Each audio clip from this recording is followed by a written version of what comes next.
Hanggang ngayon ay usap-usapan pa rin ng mga netizens ang biglaang hiwalayan ng engaged couple na sina Sam Milby at 2018 Miss Universe Catriona Gray. Nagtataka ang marami kung bakit bigla na lang silang naghiwalay kahit na tila maayos ang kanilang pagsasama.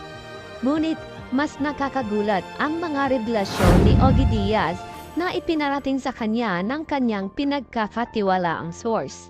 Matatandaan kasi na una nang na-question ang dalawa nang mapansin ng mga netizens na hindi na madalas suotin ni Catriona ang engagement ring na ibinigay sa kanya ni Sam.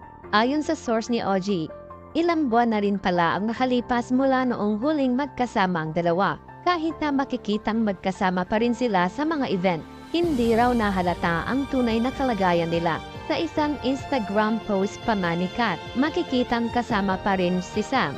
Kahit na may mga usap-usapan na tungkol sa kanilang hiwalayan, mismong si Ogie Diaz ay umaasay hindi totoo at mga balita nito dahil sa kanyang personal na opinyon.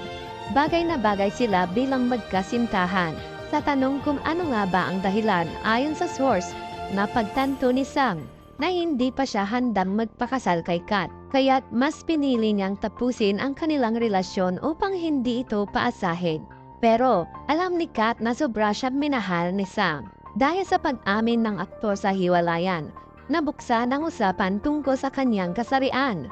Marami ang nagdududa kung straight ba talaga ang aktor. Matatandaan rin ang dating niyang relasyon sa isang sikat na aktor na ang pangalan ay nagsisimula sa letrang P.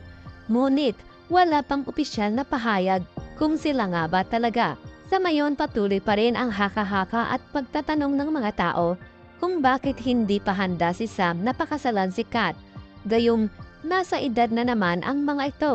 Ano ang inyong masasabi sa usapin na ito? Ibahagi ang inyong opinion sa comment section at huwag kalimutang mag-subscribe para sa iba pang mga balita sa mundo ng showbiz. Maraming salamat po!